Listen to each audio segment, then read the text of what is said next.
vibe. Oh shit. Punta tayo doon.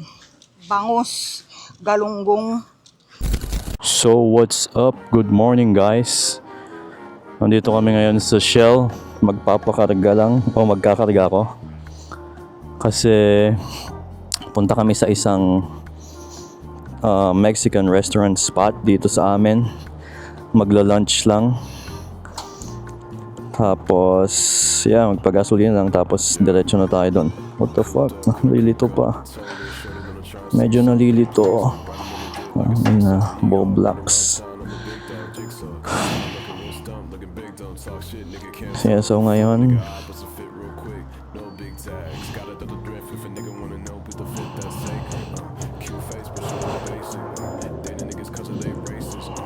no purchase.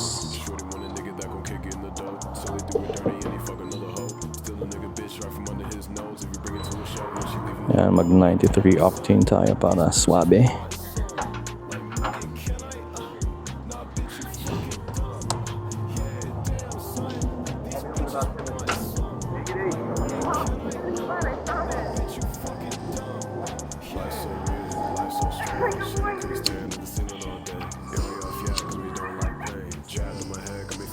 Oh, madami pa pala ang gasolina natin.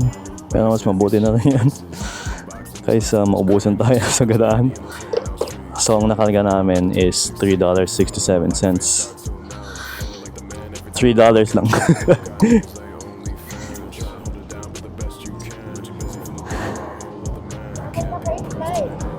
Hindi daw siya makasmile. So ngayon is anong temperature natin ngayon? 91 degrees Fahrenheit ngayon. Kaya mainit. Summer na. Pero tignan nyo, may mag-uulan pa. Mag-uulan pa sa Monday and Tuesday. Katangahan na summer. So yeah. Tara na nga.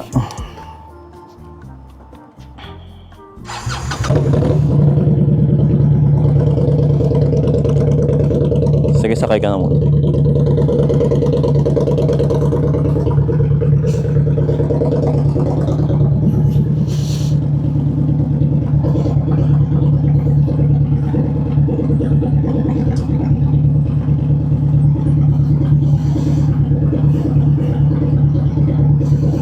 So yung kakainan namin, parang siguro mga 30 minutes away lang from dito. Mag-ride na lang para mas masaya kaysa magmaneho, di ba? Saan na ba yun? Ayan, 30 minutes. Kaya chill lang na ride to, malapit lang. Samahan nyo kami. Let's go.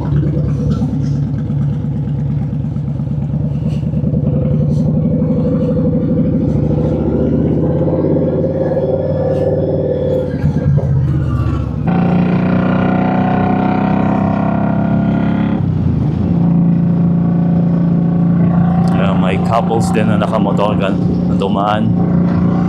Yan ang maganda pag sa summertime, mainit nga sa labas, pero pag umaandar ka, mararamdaman mo yung breeze na malamig, kaya hindi naman gano'n kainit.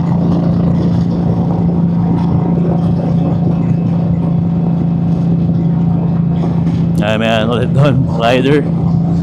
Madami nga talagang nag-ride ngayon kasi Sabado pa ngayon, walang pasok. Kaya sino pa naman ang hindi gustong magmaneho, di ba? Or mag-ride sa ganitong panahon. Maaraw, mahangin. Yep. Kahapon may naganap na isang bike night, pero hindi na ako nakapunta kasi umulan. Tapos inassume ko na lang na hindi sila matutuloy kasi nga umuulan, di ba? Pero natuloy pala sila. Nakita ko yung post ng dealership sa Facebook page nila. Natuloy sila. Akala ko hindi na sila natuloy kasi umuulan eh. Pero saglitan na ng manumulan. Siguro mga 30 minutes tapos tumigil na yung ulan. Marami din naman nagpunta. Di bale sa next, sana makapunta ko. Para naman ma-experience ko ang bike night dito.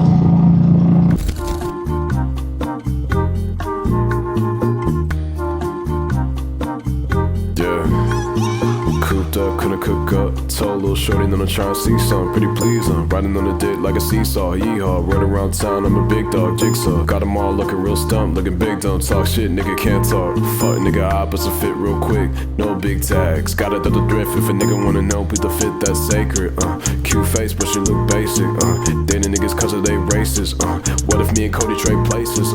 Shorty want a nigga that gon' kick it in the dope. Till he do it dirty and he fuck another hoe. Steal a nigga bitch right from under his nose if you bring it to. So, kamusta yung biyahe? Yung short ride? Basa yung helmet ko sa Sinasabi ko nga, basa na yung ulo natin sa sa loob ng helmet. Nandito. Pero sakto lang. Kakain naman tayo. Yun ang importante. Kakain tayo. Kain ako ng birria ramen. Birria ramen ang ito-try daw niya. Ako, hindi ko pa nga alam kung anong bibilin ko eh. Tingnan na lang natin sa loob. Maganda rin dito sa labas oh. Makulay. May mga cacti sila. Cacti, di ba? Pag plural ang cactus. Ma'am, galing mo pala dyan ah. Yan, ganito sa loob. Ganito yung vibe.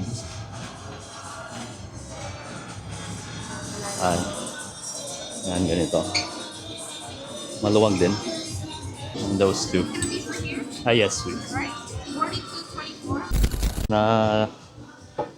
Nasubok or na-experience nyo na ba yung natataranta kayong mag-order na hindi nyo alam yung order niyo, pero orderin ko sana yung dati kong in-order, pero hindi ko maalala kung ano ba yung in-order ko lagi dito, kaya iba yung na-order ko, pero sakto lang. Tingnan natin kung ano yung itsura ng in-order ko, kasi ang in-order ko is carne asada na plate, which is hindi ko pa na-try dito, kaya at dumating na nga ang aming food. Ganito pa rin itsura ng pagkain ko na kinuha ko. Beef ito, mukhang masarap yung steak. Tapos may onions, tapos yung Mexican rice, which is masarap yan pag natikman nyo. Tapos may beans tayo, yan yung carne asada. At meron din tayong tortilla na corn. Yung pag kukuha kayo ng tortilla, siguraduhin yung corn kasi pag yung flour or preference yan. Ano yung sa'yo, B? Birria ramen. Birria ramen yung sa akin. Kakaiba, kaya ko siya gusto i-try.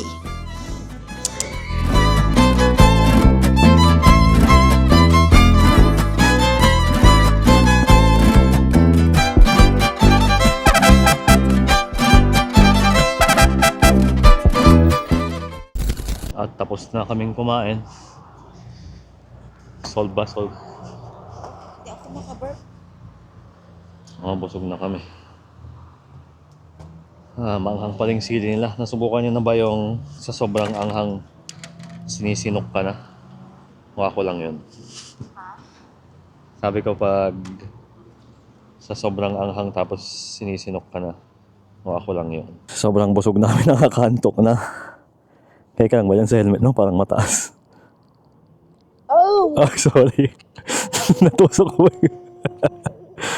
Ibaba mo konti. Tatawanan mo pa ako, mami. Sorry. Natusok ko yung lalamunan yung gano'n. Ayan, mas maganda. Kanina parang naiipit yung mukha mo. Sorry ah.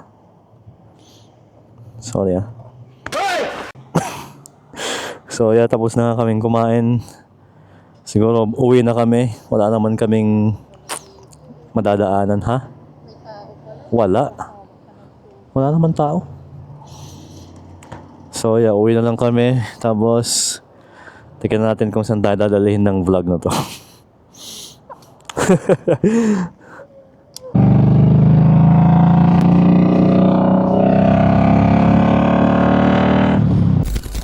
The next day. So what's good? The next morning na ngayon. Tinamad na kami kahapon after ng kumain. Pagka uwi namin, wala, tinamad na kami. Hanggang sa gabi, nakatambay lang, nagpo-phone, nanonood. Tapos, yeah, ngayon, total Sunday naman. Wala kaming ganong gagawin, kaya try namin mag-fish. susubukan natin kasi walang ibang magawa eh. Oh yeah, isang linggo na kami nagtatry na mag-fish. Wala pa kaming nahuhuli maski isa. Muntikan lang. Muntikan kami nakahuli pero parang nakita namin tinignan na ng isda. Tapos biglang umalis na. Hindi niya na kinagat. Kaya tingnan natin, try natin ngayon.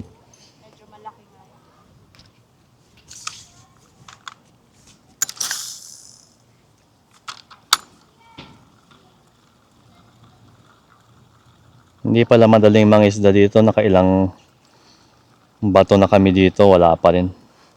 Akala pagkabato mo, meron ka nang mahuhuli ka agad pero wala pala. Kailangan patience. Try nating bumaba dito sa mga bato-bato. Baka sakaling maibato natin ng mas malayo. Yan, dito tayo. Oops. Oop. Yeah. Cooped up, couldn't cook up. Told little shorty, then I'm trying to see some. Pretty please, riding on the dick like a seesaw. Yeehaw, right around town, I'm a big dog, jigsaw. Got them all looking real stumped, looking big, don't talk shit, nigga can't talk. Fuck, nigga, opposite fit real quick. No big tags, got it at the thrift. If a nigga wanna know, put the fit that's sacred. Cute face, but she look basic. Mas mahirap palang ibato ito pag What if me and Cody trade places? itong bagong lure natin, ano. So they do it dirty and he fuck another hoe. Still a nigga Ilang beses na kami nakapalit nito. Kasi ang dami na lang napanood na video. Ito. Kung into fishing kayo, bigyan nyo kami ng advice yan kung anong magandang ilagay dyan. Kasi nag-uumpisa pa lang kami. Parang 2 weeks pa lang kami na 2 weeks pa lang kami na nag-try mag-fish. So far na-enjoy namin pero yun lang, wala pa kaming mahuli. Muntikan pa lang. Pero walay pa eh. Ang hirap. Diba, kailangan ba namin lagyan ng pagkain yung hook? Or yan ko, yung mga napanood namin kasi yung mga napanood namin maski wala naman silang nilalagay ng pagkain, nakakahuli sila. Siguro depende sa tubig siguro kung maraming isda dito or kokonti. Or baka sinasabi ko nga sa misis ko, baka sa sobrang madami na nag-fish dito, yung mga isda dito parang sanay na sila na tangin mo, hindi kami magpapahuli sa'yo, parang gano'n. Kasi ilang beses na kaming nahuli, hindi mo na kami mahuhuli. Nadaan ako biya. Baka gano'n yung sinasabi ng mga isda. Kumusta? Ka dyan?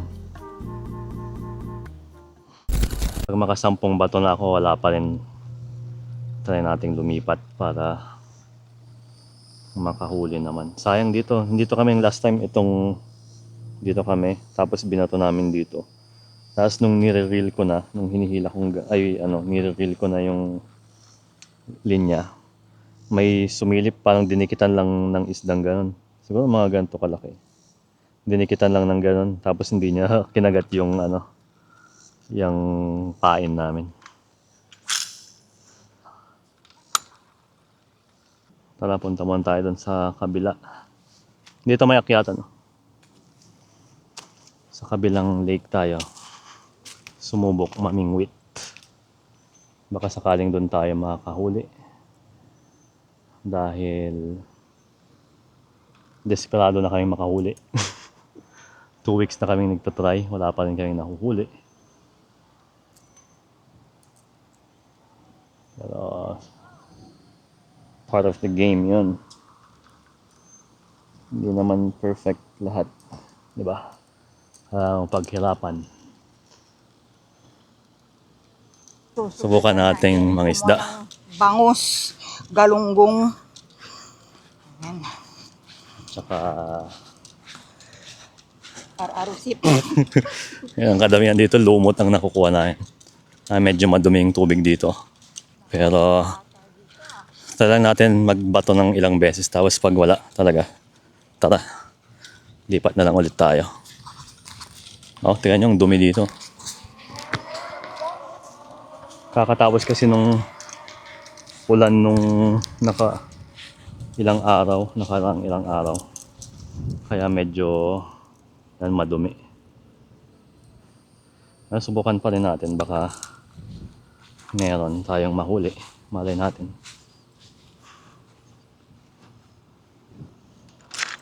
What the fuck?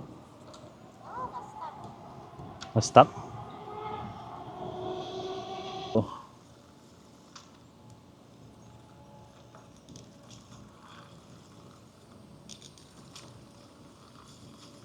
Ngayon, buti nahila ko pa yung sa akin. Ayan oh. Kita niyo ang daming lumot. Ayan. Oh. Yan ang nakukuha pag madaming akin na, tulungan kita. Akin na. Tapos may isda pala. Ay, Ayun. ang galing ah.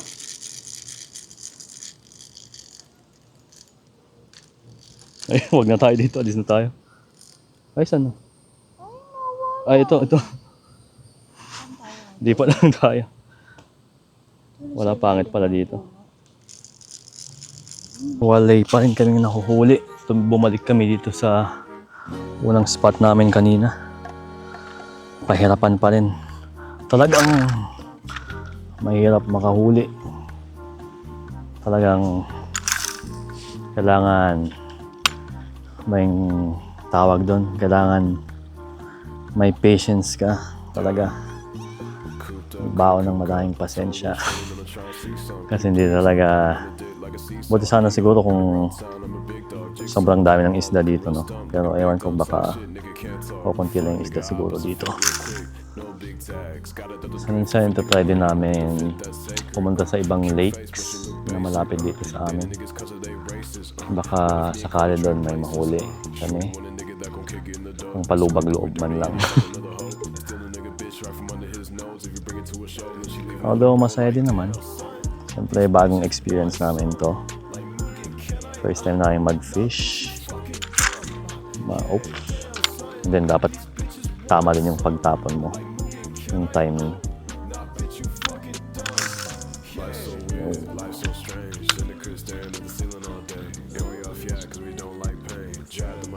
Kanina may sumabit. Kala ko isda na. Pagka angat ko, supot lang naman. Buisit. Pasa eh, no?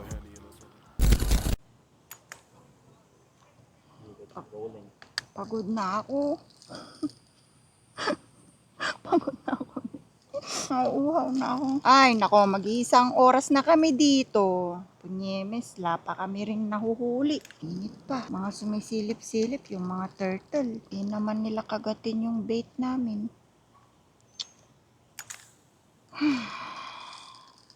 Parang alam nga ng mga isda na ano eh. Biki itong kakainin nila eh. Ay, ayoko naman yung fat, juicy red worm. Ew. Yung totoong worm. Fat na nga, juicy pa. So after ng ilang oras, wala pa rin talaga kaming makuha. Wala kaming mahuli. At dito ko na nga tatapusin ng vlog na to. Maraming salamat kung mabot kayo sa part ng vlog na to. Maraming salamat sa mga nanonood at manonood. Salamat din sa mga nagla-like. Maski may 3, 2, 3, mga ganun nagla-like. Maraming salamat sa inyo. At yun ang nagpo-push sa akin na mag-vlog. Maski konti pa lang tayo. Tuloy-tuloy lang, diba? So yeah, dito ko na nga tatapusin. Kita-kits na lang sa susunod. Peace. So yan ang napala namin. Naging pawisan lang kami.